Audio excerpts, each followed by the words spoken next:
హల్లెలూయా. దేవుని నామ స్తోత్రాలు. మీ అందరికీ నా వందనాలు.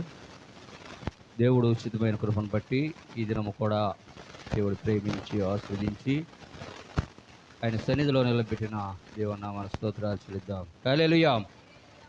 యోహాను సువార్త 17వ అధ్యాయము 16వ వచనాన్ని ధ్యానం చేద్దాం.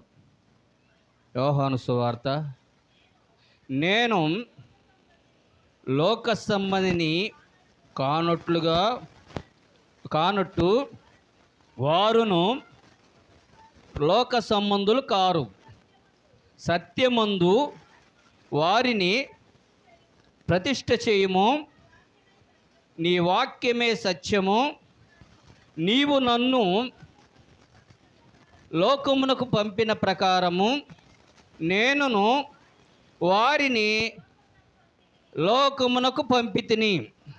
వారును సత్యమందు ప్రతిష్ఠ చేయబడినట్లు వారి కొరకై నన్ను ప్రతిష్ఠ చేసుకొనుచున్నాను. ప్రార్థన చేసుకుందాం.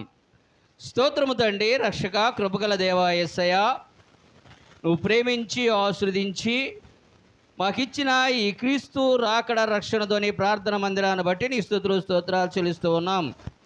మరి తండ్రి, ఇప్పుడు వరకు తండ్రి నీ పాటల ద్వారా మా స్వరాలు ముట్టి పరలోక రాగాలు దయచేసి ఉన్నావు. మరి ఎన్నికలేని వాడిని తండ్రి నీ పక్షాన్ని నిలబడిన నా ఆత్మను మరుగు చేసి నీ ఆత్మ ద్వారా మాతోనూ నాతోనూ ప్రతి ఒక్కరితో ఈ రాత్రి కాలం తండ్రి మాట్లాడమడుస్తున్నాం. ప్రతి ఒక్కరికి వినగల చెవి, గ్రహించగల హృదయాన్ని దయచేయమని, నువ్వే ఘనత, మహిమ, ప్రభావమును పొందమని నజరేయుడు పవిత్రుడైన యేసయ్య పరిశుద్ధ నామంలో అడిగి వేడుకొనుచున్నాము తండ్రి, ఆమేన్. హల్లెలూయా. ఇక్కడ యేసు ప్రభు ఏం చెబుతున్నాడని మళ్ళీ చదవమాట. నేను లోక సంబంధిని కానట్లు వారును లోక సంబంధులు కారు. సత్యమందు వారిని ప్రతిష్ఠ చేయుము. నీ వాక్యమే సత్యము. నీవు నన్ను లోకమునకు పంపిన ప్రకారము నేనును వారిని లోకమునకు పంపితిని. వారును సత్యమందు ప్రతిష్ఠ చేయబడినట్లు వారి కొరకై నన్ను, హల్లెలూయా, ఏం చేస్తాడంట? ప్రతిష్ఠ చేసుకున్నాడు. దేని మీద? సత్యమనే దాని మీద. నేను ఎలా అయితే సత్యాన్ని ప్రకటించానో అలాగే ఆ సత్యాన్ని ప్రకటించుటకు వారిని నేను ఏర్పాటు చేసుకున్నాను. అలాగే నన్ను నేను ప్రతిష్ఠించుకున్నాను వారి కొరకు అన్నాడు. ఇప్పుడు సత్యము మనం ధ్యానం చేస్తూ ఉన్నాం. చాలా చక్కగా పోయిన వారు కూడా ధ్యానం చేసి ఉన్నాం. అయితే ఇక్కడ యూదుల ధర్మశాస్త్రంలో మనం గమనించి ఉన్నాం, పంచవేదాలు వచ్చేసినాయి. అయితే ఇప్పుడు ఆర్యుల ధర్మశాస్త్రాన్ని మనము పోయిన వారి నుంచి కూడా పరిశీలన చేస్తూ ఉన్నాం. ఇక్కడ ఆ ఆర్యుల ధర్మశాస్త్రములో జాంబవంతుడు అనే వారికి 2 కుమారులు ఉన్నారు.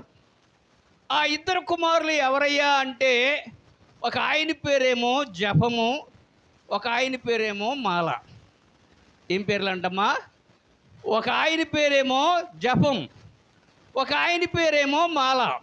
ఇప్పుడు ఈ జపము అనే దాన్ని కనుక మనం పరిశీలన చేస్తే చూడండి, కీర్తన గ్రంథము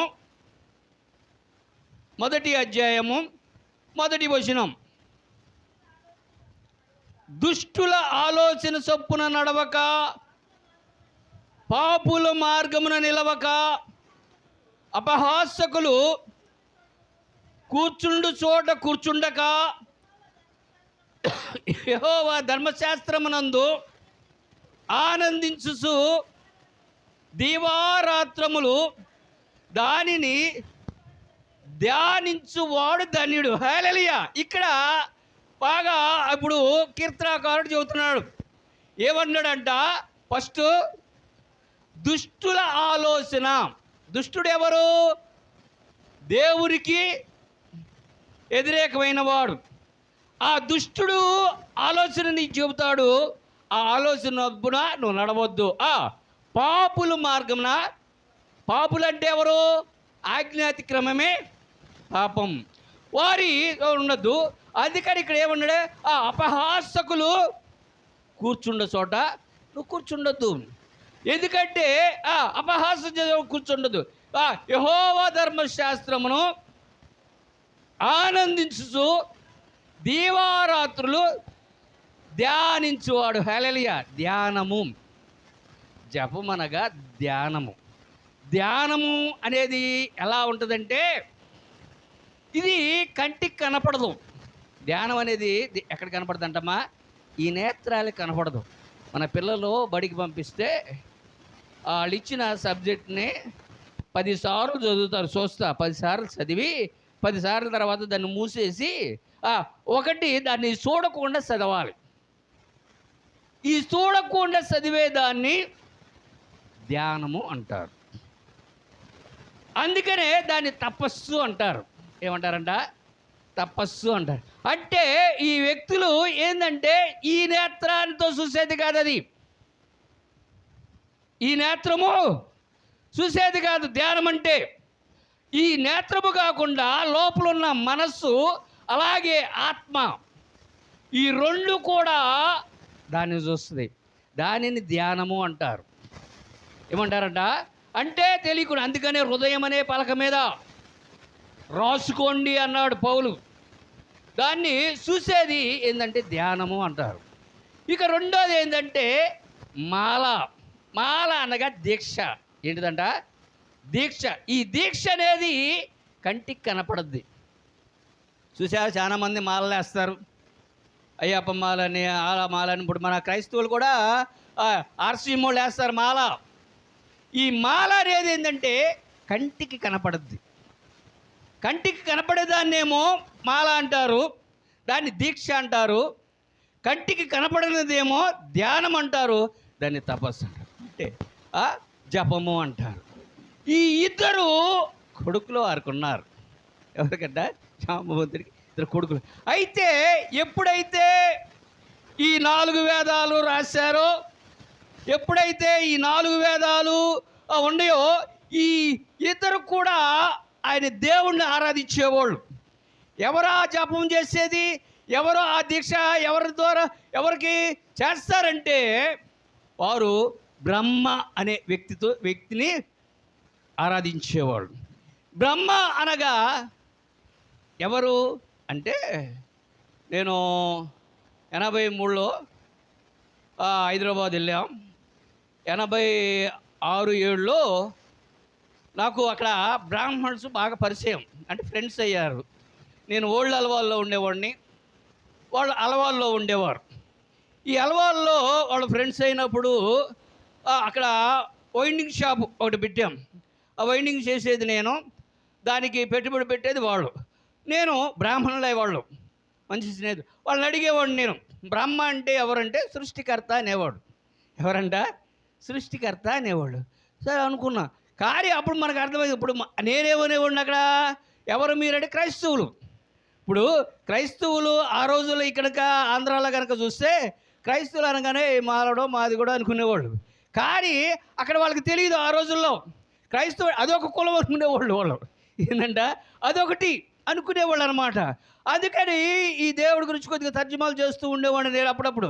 వాళ్ళు ఏంటంటే ఈ దేవుడి గురించి చెబుతూ ఉండేవాళ్ళు అనమాట.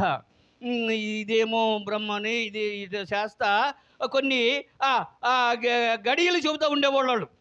అలా తర్వాత ఈ పరిశుద్ధ గ్రంథం మనం చదువుతున్నప్పుడు అర్థమైంది. ఇప్పుడు నేను కరెంటు పని చేసేవాడిని, ఎవరన్నా వస్తే కరెంటు పని చేసే రవి ఉన్నాడా అని అడుగుతారు, అవునా? ఇప్పుడు పాస్టర్ పని చేస్తున్నాం కాబట్టి ఏమంటారు? పాస్టర్ రవి గారు ఉన్నారా అంటారు. ఏమంటారంట? ఇప్పుడు కరెంటు పని చేస్తేనేమో కరెంటు పని చేసే రవి ఉన్నాడా అంటారు. అదే కనుక అది శరీర సంబంధమైనది. లోక సంబంధమైంది, జీవనోపాధి కోసం చేసేది. ఇప్పుడు ఆత్మీయ పని చేసేటప్పటికి పాస్టర్ రవి గారు ఉన్నారా అంటారు. అంటే ఇప్పుడు ఏంటి, వీళ్ళు బ్రహ్మ అనగానే ఏం చెబుతారంటే సృష్టికర్త అన్నారు. అప్పుడు ఆ సృష్టికర్త అనే దానికి వీళ్ళు ఏం చెబుతున్నారు నాకు అర్థమయ్యేది కాదు. ఆయన చేసిన పనిని చెబుతున్నారు. నేను అడిగింది ఏంటి, ఆ పేరుకున్న అర్థం. వీళ్ళు ఏమంటున్నారు, ఆయన చేసిన పనిని చెబుతున్నాడు. ఇప్పుడు ఆ కరెంటు అంటే రవి అంటే ఏంటి, ఇప్పుడు సూర్యుడు అనగా వెలిగించువాడు. అయితే ఇప్పుడు అడిగేది బ్రహ్మ అంటే వారు ఎవరిని ఆరాధించేవాళ్ళంట, బ్రహ్మను ఆరాధించేవాడు. బ్రహ్మ అనగా ఏంటి అని చూస్తే పరిశుద్ధ గ్రంథంలో చూడండి, కీర్తన గ్రంథము 96వ అధ్యాయము 4వ వచనం. 96వ అధ్యాయం 4వ వచనం. యెహోవా మహాత్యము గలవాడు, ఆయన అధిక స్తోత్రము పొందదగినవాడు, సమస్త దేవతల కంటే ఆయన పూజనీయుడు. హల్లెలూయా. ఏందట, ఏమన్నాడట, యెహోవా మహాత్యము గలవాడు, ఆయన ఏంటంట అధిక స్తోత్రం. హల్లెలూయా. బ్రహ్మ అనే మాటకి స్తోత్రహరుడు. ఏంటిదంటమ్మా, మనము స్తుతులు అర్పిస్తే ఆ స్తుతుల మీద ఆసీనుడైన వాడిని ఏమంటారంట, బ్రహ్మ అనే మాటకు అర్థం. అంతేగాని సృష్టికర్త అంటే ఆయన చేసిన పని, అది ఆయన చేసే వృత్తిని చెబుతున్నారే కానీ పేరుకి అర్థము. ఆ స్తోత్రహరుడు ఎవరయ్యా అంటే ఆయన ఏమంటే పూజనీయుడు. ఏమంటారంట ఆయన్ని, అధిక దేవతల కంటే ఆయన పూజ చేస్తే దానికి అర్హుడు. మనము పూజ దాన్నే ఇంగ్లీష్లో రెవరెండ్ అంటారు. ఏమంటారంట, రెవరెండ్ అంటే పూజనీయుడు, అంటే దానికి అర్హుడు. మనం పూజ చేస్తే పూజకి అర్హుడు అన్నమాట. అయితే ఆయన పూజించేవాడు. ఇవి ఎప్పుడైతే పూజిస్తూ ఉన్నారో, ఇక్కడ ఈ ఆర్యులు ఏం చేశారంటే ఈ ద్రోపరాయుగంలో 4 వేదాలు రాసేసారు. 4 వేదాలు 4 వర్ణాలు రాశారు. ఏమన్నారంటే వీళ్ళని, ముఖము బ్రాహ్మణులు, ఈ భుజములు క్షత్రియులు, ఈ హృదయము వైశ్యులు, పాదాలు శూద్రులు అన్నారు. అందరూ ఉన్నారు. అనేసి వారు ఏం చేశారంటే ఈ బ్రహ్మ కన్నది అమ్మ అన్నారు. హల్లెలూయా. ఏంటంట, ఈ బ్రహ్మని అప్పుడు వరకు వీళ్ళు ఆరాధిస్తున్న దేవుడు ఎవరయ్యా అంటే ఎవరంట, తండ్రి. సృష్టికర్త ఎవరంటే తండ్రి. ఎప్పుడైతే వీళ్ళ చేతికి వెళ్ళిపోయిందో, ఎప్పుడైతే వీళ్ళు ఆ దేవుడిని మార్చేశారో, ఎప్పుడైతే తండ్రికి బదులు తల్లి వచ్చేసింది. ఏమొచ్చిందంటమ్మా, పితక బదులు మాత వచ్చేసింది. ఇక అక్కడి నుంచి స్త్రీని ఆరాధిస్తాము ప్రారంభించారు. అప్పుడు వీరికి అర్థం కాక అప్పుడు వెళ్ళి వీళ్ళు అడిగారు, అయ్యా దేవుణ్ణేమో మార్చేశారు, క్రమాన్ని మార్చేశారు. మేము సృష్టికర్తను పూజిస్తూ ఉంటే ఆ సృష్టికి బదులు ఎవరిని తీసుకొచ్చారంటే స్త్రీని తీసుకొచ్చారు, తల్లి అంటే మాతాని తీసుకొచ్చారు. అందుట్లో ఆ బ్రహ్మని మీరు 4 విధాలుగా ఏం చేశారంట, మార్చారు. ముఖము మీరు బ్రాహ్మణులు అన్నారు, భుజాలు క్షత్రియులు అన్నారు, మరి హృదయమేమో ఏమో వయసులు అన్నారు, మరి పాదాలేమో ఎవరన్నారంట, శూద్రులు అన్నారు. మరి మేము ఎక్కడి నుంచి వచ్చామన్నారంట. హల్లెలూయా. మేము ఎక్కడి నుంచి వచ్చాం వాళ్ళు అన్నారంట, నీరు పంచముడు రా అన్నారంట. పంచముడు అనగా పాలేరు రా అన్నారంట. ఎవరంటే వీళ్ళు, హల్లెలూయా.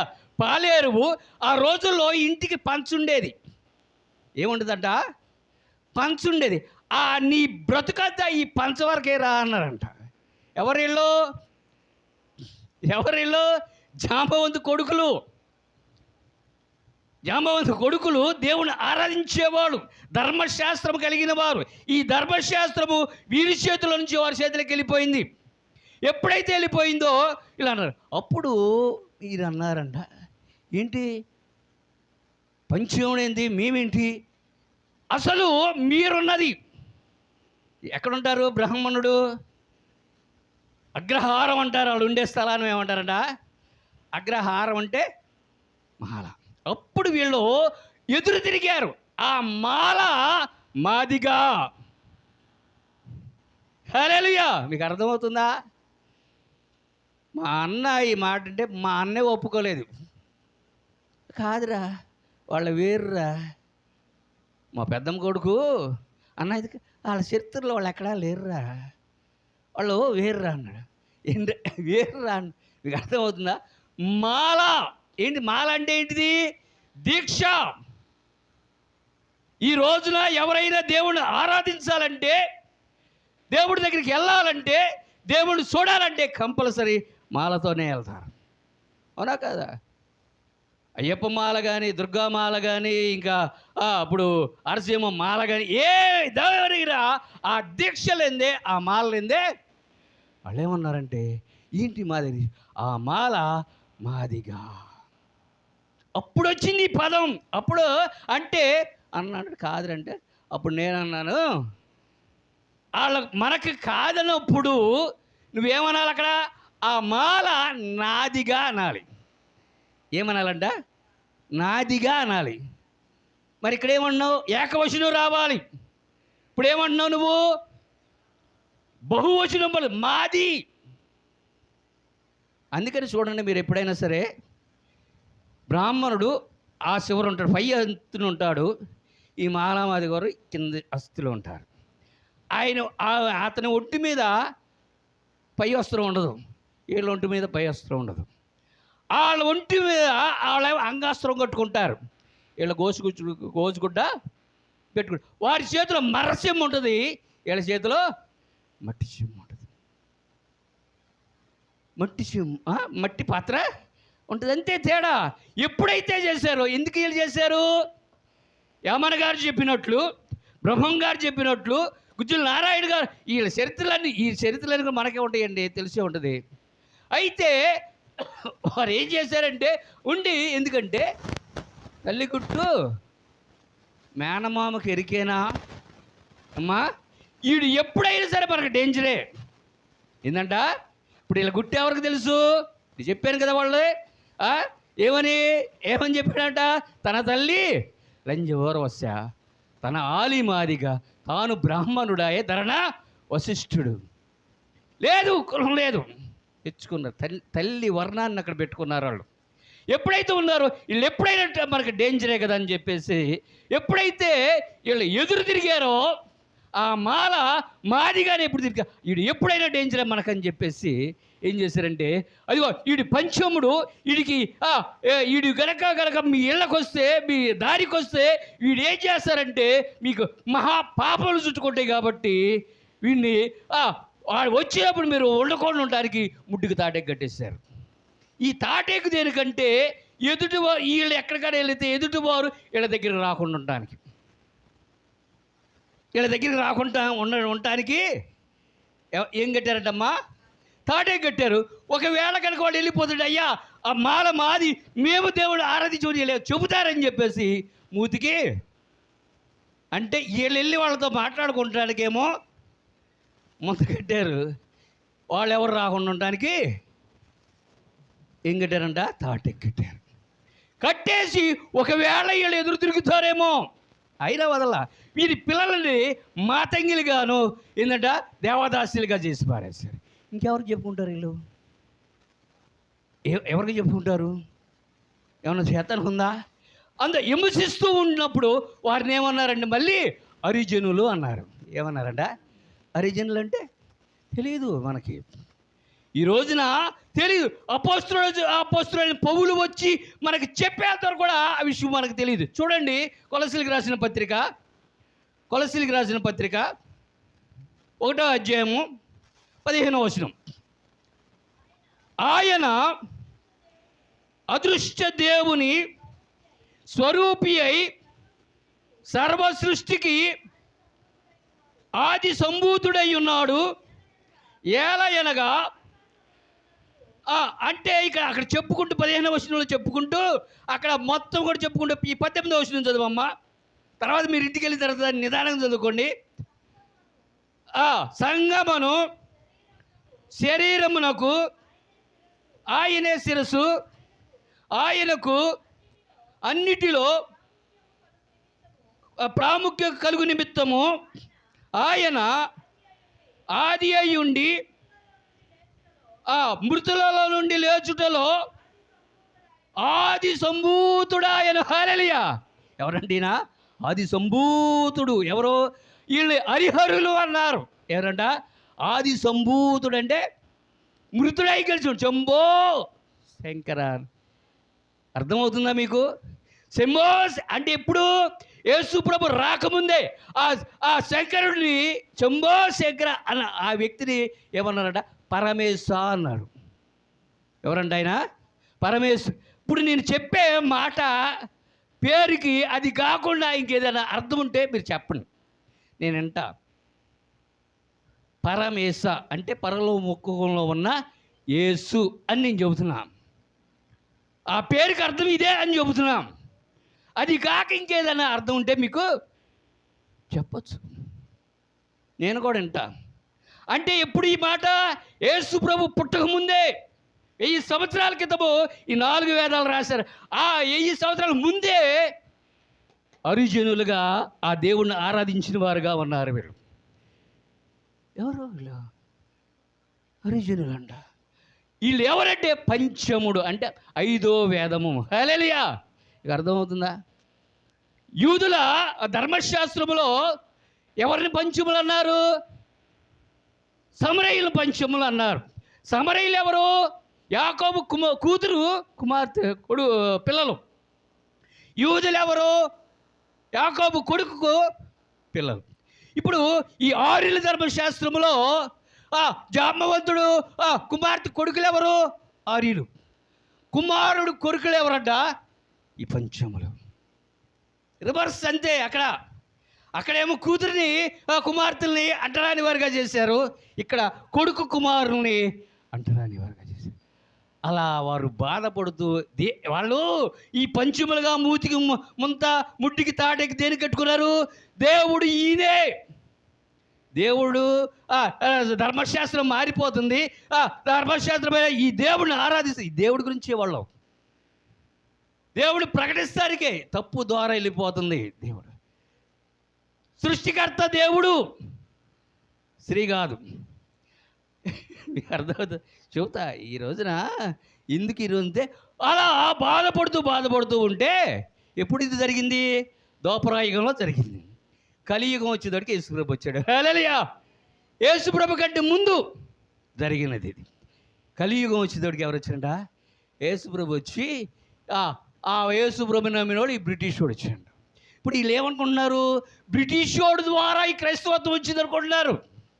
బ్రిటిష్ వాడు ఎప్పుడు కూడా వీళ్ళకి ఈ హరిజనులకి ఎప్పుడు కూడా సహాయం చేయాల. ఈ మధ్య ఒక పిక్చర్ ఒకటి వచ్చింది, కేరళ పిక్చర్ అనుకుంటా, తెలుగులో తర్జుమా చేశారు, పూలి అని. ఆ సినిమాలో చూపిస్తారు, ఆడవాళ్ళంట జాకెట్లు వేసుకుంటే పన్ను, మీసాలు పెట్టుకుంటే పన్ను, చాలా హింసించారు. రియల్గా చేసి జరిగినదంట. వాళ్ళు వచ్చిన ఆ బ్రిటిష్ వాడు మొత్తం కూడా ఎవరికి తొత్తులుగా ఉన్నారంట? ఈ ఆర్యులకి తత్తులుగా ఉన్నారు. వాళ్ళే పెత్తనం చేశారు. అయితే ఈ యేసు ప్రభుని నమ్మిన వారు యూదుల్లోనూ రోమియుల్లోనూ అలాగే ఆఫ్రికా అనేక రకాల జాతుల్లో యేసు ప్రభుని నమ్మి వాళ్ళు మిషనరీలుగా, క్రైస్తవులు మిషనరీలుగా అయ్యి వాళ్ళ దశమ భాగంలోనూ కృతజ్ఞత కానుకల్లోనూ తీసి వారు భారతదేశానికి వచ్చి వీరికి అయ్యో అనేదానికి ఎవరు పంపించారు? వీళ్ళని ఎవరు పంపించారు? ప్రభు అయినా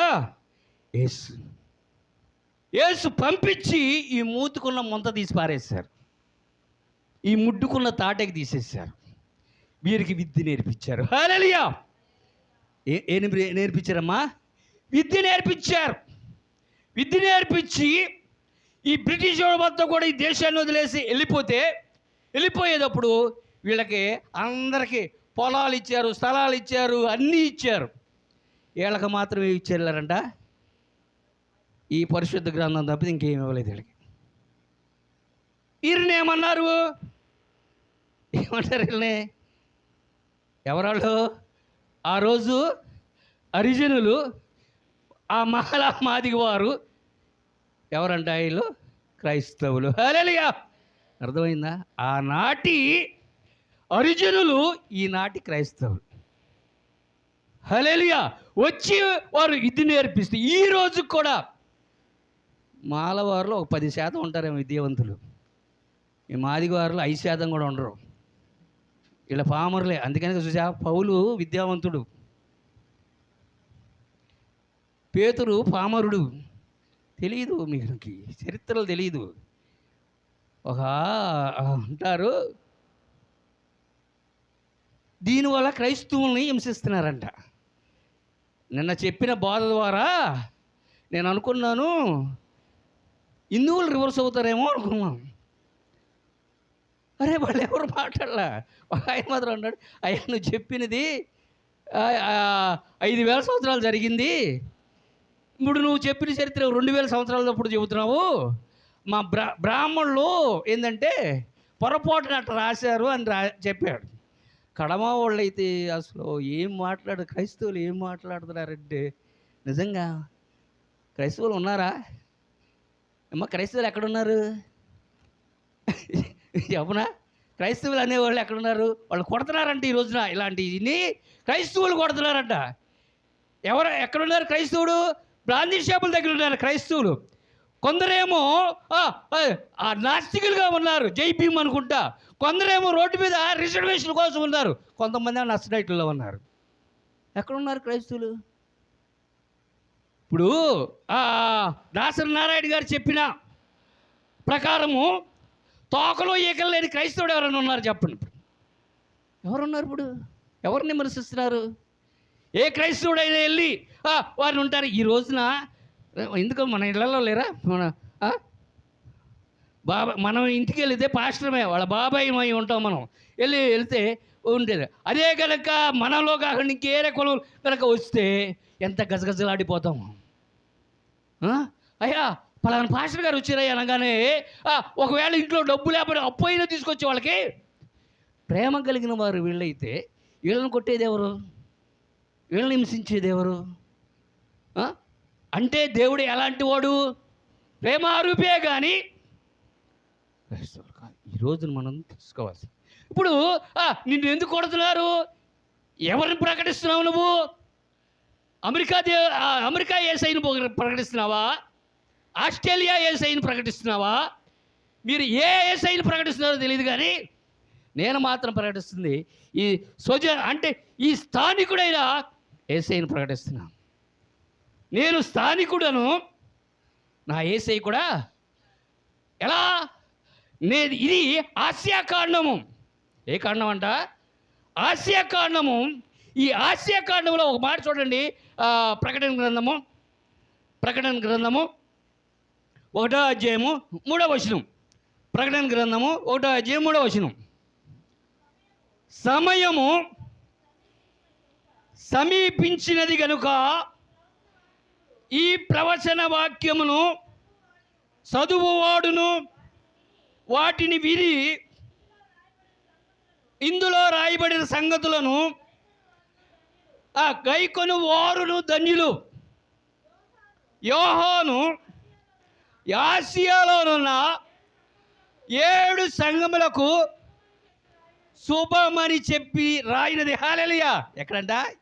ఎవరికమ్మా? ఇప్పుడు ఏ కారణం అంట ఇది? ఇప్పుడు యేసుప్రభు ఏ కారణం కూడా అంట? ఆసియా కారణంలో 7 సంఘాలు ఉన్నాయి. 7ట్లో ఒక సంఘం ఉంది. హల్లెలూయా! ఎవరు అనుకున్నారు? ఈ క్రైస్తవులు స్థానికుడు. ఒక ఆంటది దెయ్యపు బోధ చేస్తున్నావు అంటారు. దేవుడు అంటే ఎవరో తెలుసా? దేవుడు అంటే యెహోవా, దెయ్యం అంటే లూసిఫర్. ఎవరంట? దెయ్యం అంటే లూసిఫర్. ఇప్పుడు దేవుణ్ణి దెయ్యాన్ని ప్రకటించే రోజులు కాదు ఇవి. ఇప్పుడు మనం ప్రకటించాల్సింది ఎవరిని? క్రీస్తు రాకడ రక్షణ ధ్వని మినిస్ట్రీస్. ఇది ఇప్పుడు ఉన్నదైతే అంత్యకాలం. వారేమంటున్నారంటే కలియుగం, ఆఖరి రోజులు. మనమేమంటున్నామంటే అంత్యకాలం. ఏది? క్రీస్తు వచ్చే సమయం. ఇప్పుడు ప్రకటించాల్సింది ఎవరినంట? క్రీస్తుని. మీకు తెలియట్లా? పోనీ క్రీస్తులు ఎంతమంది ఉన్నారో తెలుసా క్రైస్తవుడికి? మా క్రీస్తులు ఎంతమంది ఉన్నారు? తెలియదు మరి. 2 క్రీస్తులు ఉన్నారు తెలుసా? తెలుసుకోండి, తెలియకపోతే ఇప్పుడు తెలుసుకోండి. 2 క్రీస్తులు ఉన్నారు. ఒక ఆయనేమో అంత్యక్రీస్తు, ఒక ఆయనేమో క్రీస్తు. అందుకని అన్నాడు, నన్ను మీరు నమ్మట్లేదు, నా నామం కూడా వస్తాడు అక్కడ, వాడిని మీరు నమ్ముతారు. ఈరోజు స్వస్థతలు తెగకబడిపోయి ఇదే నిజం అనుకుంటున్నాం. రేపు అంత్యక్రీస్తు వచ్చినప్పుడు అంట మనము చూస్తుండగానే ఆకాశం నుంచి, ఎప్పుడైనా ప్రకటన గ్రంథం చదివితే మీకు అర్థమవుద్ది, అట్ట అగ్ని అలా గురుస్తాడంట. చూస్తూ ఉండగానే అగ్ని అట్ట వస్తూ ఉంటుందంట. ఈ చిన్న చిన్న వాటికే యేసుప్రభు దేవుడు నమ్మేస్తే రేపు గొప్ప కార్యాలు చేస్తాడు. వాడిని చూసినప్పుడు అసలు ఆగుతారా?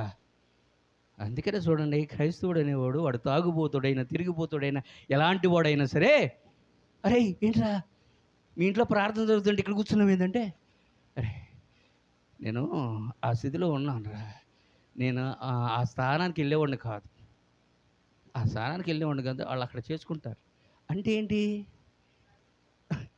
ఏంటి క్రైస్తవుడి సంగతి తెలుసా నీకు? వాడు తాగుబోతుడైనా తిరిగిపోతుడైనా ఎలాంటి వాడైనా సరే వాడు సస్తే యేసుప్రభు ఉండాల్సిందే, పాస్టర్ రావాల్సిందే, బ్రతికితే అంటే ఎవడన్నా పుడితే యేసుప్రభు ఉండాల్సిందే, ఏదైనా గొప్ప కార్యం జరిగితే యేసుప్రభు ఉండాల్సిందే. యేసుప్రభు తప్పితే ఇంకెవరికి? వాళ్ళ క్రైస్తవులు.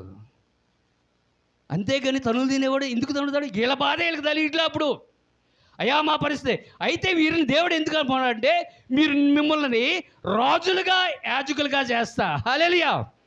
క్రైస్తవుడు తెలుసుకోవాల్సిందంటే, ఎందుకు ఈ ముడ్డుని ఉన్న తాడెకిని తీసేసి మూతుకున్న ముంతను తీసేసి అన్నాడు, మీరు ఈ స్థితి కాదు అబ్బాయినిది, మిమ్మల్ని రాజులుగా చేస్తా. పూర్వకాలం మీ బాబులు రాజులు అక్కడ ఈ రాజ్యాన్ని లేరు, ఈ రాజ్యానికి వారసులుగా మిమ్మల్ని చేస్తారు, యాజులుగా చేస్తారంటే వీరికి అర్థం కాల. అర్థం కాక ఈ లోకం వైపే చూస్తున్నారు. ఇప్పుడు కూడా నిజంగా కనుక ఆయన వైపు తిరిగి చూస్తే, ఇప్పుడు వీళ్ళు పోరాడాల్సింది ఏమని పోరాడాలి? రిజర్వేషను ఎస్సీలో కావద్దురా బాబు, మమ్మల్ని కలపాల్సింది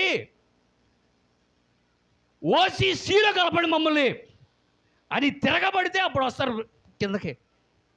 పైన నోడు కిందకు వస్తాడు. ఇది మాదిరా, మాదిగా, ఈ దేశం మాది, ఆ మాల మాది, ఆ దేవుడు మావాడు, మాదిది దేశము, మమ్మల్ని ఓసీసీలో కలపండి అంటే వస్తారు, దిగి వస్తారండి. దేవుడు అన్నాడు మిమ్మల్ని ఓసీలో కలుపుతానని చెప్పాడు. వీళ్ళకి తెలియక ఈ రోజున ఇంకా అనగాని చోట్లు వీళ్ళ వైపు వాళ్ళు 5 సంవత్సరాలు ఏలేవాడి వైపే చూస్తున్నారు. కానీ మీ చేత 1000 సంవత్సరాలు ఇదే భూలోకంలో పరిపాలన చేపిస్తానంటున్నాడు దేవుడు. హల్లెలూయా. తెలుసా, ఏ కాడి క్రైస్తవుడి కింద మీ పరలోకం పరలోకం పరలోకం పరలోకంలో ఏం లేవు.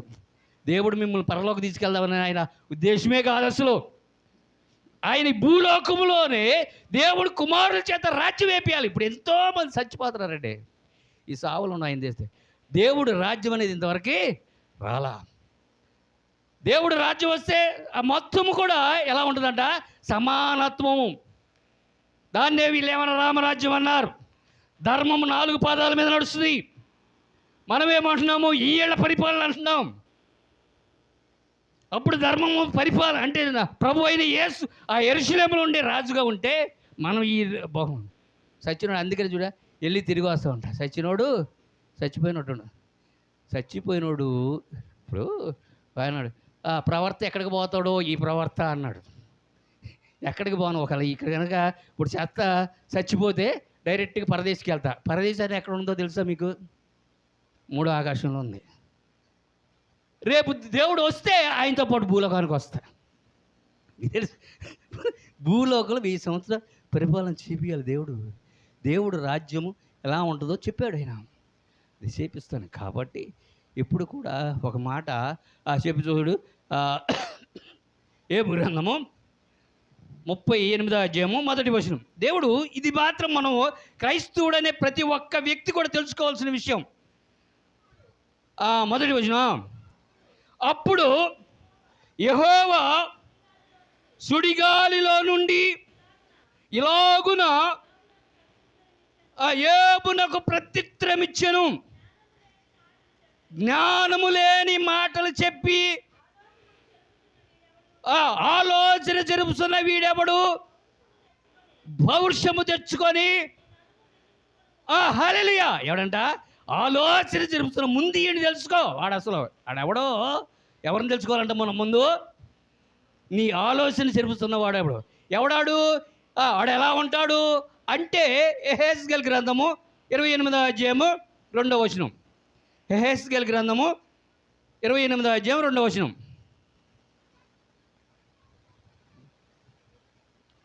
28వ అధ్యాయము 2వ వచనం. నరపుత్రుడా ఇలాగు ప్రకటించుము, ప్రభువకు యెహోవా సెలవిచ్చినదేమనగా, గర్విష్ఠుడివై అయినట్టు ఉన్నాను అనుకొనుచున్నావు. నీవు దేవుడవ కాక మానవుడు అయ్యుండి దేవునికి కలిగి ఉన్నావు. నీవు దానియేలు కంటే హల్లెలూయా. ఏందంట? ఎవడంటాడు? సామాన్యుడు కాదు. నీ ఆలోచన జరిపేవాడు వాడు సామాన్యుడు కాదు. ఆదాము లాంటి పక్కన పడేసేసాడు దేవుడు రాజున. యేసు ప్రభు దగ్గరికి వచ్చే ఏం చేశాడంట? గందరగోళం చేసేసాడు యేసుప్రభుని. యేసుప్రభు లొంగల. నేను లొంగలేదు కాబట్టి వీళ్ళని సత్యమందు ఏం చేస్తున్నానంట? ప్రతిష్ఠిన. నన్ను నేను ప్రతిష్ఠించుకున్నా. ఈ లోక సంబంధాలు కాదు. తెలుసుకోవాలి క్రైస్తవ.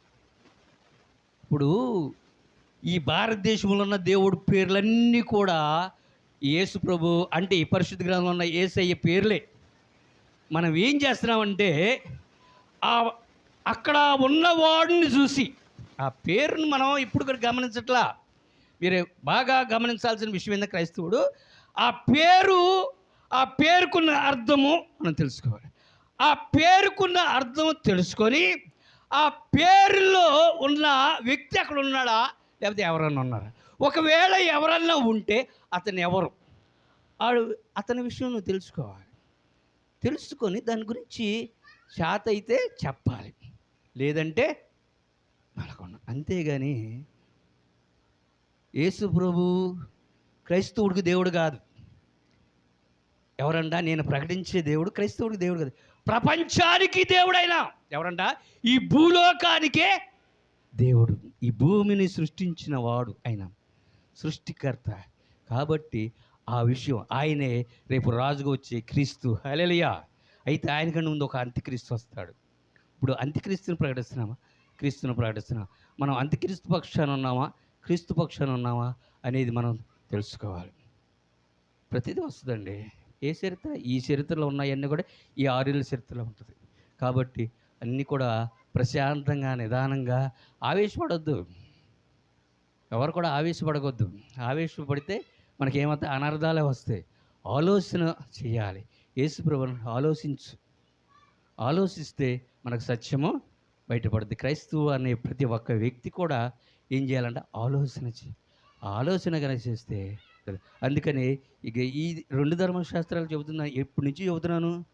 ఒక్కసారి రంగు గురించి ఆ బొమ్మ వేసినో లేదో ఎంత కలవరపడిపోయారని మీరు. ఏంటిది? యేసుప్రభువును కలవరపడనీయకుడి, మీ హృదయంలో కలవరపడని. దేవుని యందు విశ్వాసం ఉంచి ఉన్నారు నా యందునో అంటే యేసుప్రభు రాకముందే దేవుడు ఉన్నాడని యేసుప్రభే చెబుతున్నాడు. యేసుప్రభే తన నోటమ్మటి చెబుతున్నాడు, నాకంటే ముందు దేవుడు ఉన్నారు, ఆల్రెడీ దేవుడిని ఆరాధిస్తున్నారు. అయితే నా యందు మీరు కలవరపడకుండా దేవుడు అంటే ఎవరో తెలుసుకుంటారు. హృదయం ఇప్పుడు కూడా కలవరపడదని చెప్పి అలాంటి కలవరపడని హృదయాలు రావాలని ఈ మాటలు దేవుడు దీవించి ఆశీర్వదించునుగాక. హల్లెలూయా.